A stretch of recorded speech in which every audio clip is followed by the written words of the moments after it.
So there's an area that's in charge of the rhythm in the top part of the heart called the sinus node, sort of our own built-in pacemaker. When it sends out a signal, it sends out one dominant signal to trigger the whole top part of the heart to beat in unison. What atrial fibrillation is that pacemaker area is thrown out of control. So instead of having one dominant signal, the atria, the top part of the heart, now has 500 or 600 signals that sort of work independently. Those 500 or 600 chaotic signals don't all make it down to the bottom part of the heart. They get down intermittently, so people will feel their heart skipping because some signals get through, some don't. The symptoms for atrial fibrillation are very subjective. We have patients with atrial fibrillation who have no idea that there's anything wrong. And then we have other patients that feel every 10-second episode of AFib. They feel their heart flutter, they can't function, they get short of breath, they have chest pain.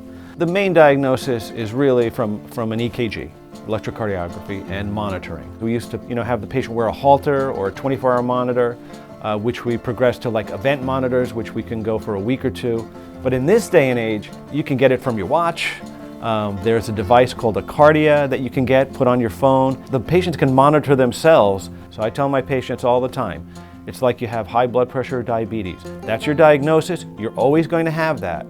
We're going to treat it so that there are no ill effects of it for you in the future, but that's your diagnosis. It never goes away. If you're in atrial fibrillation and the top part of the heart is quivering, no longer beating normally, not all the blood is going to be pushed from the top to the bottom. So blood may quote-unquote hang out, stagnate, and form a clot. If that clot forms and is pumped out of the heart, it may go anywhere, but the worst place it can go is the brain, so you're at risk for stroke. That is the worst consequence of atrial fibrillation, so that's why you need to get it under control.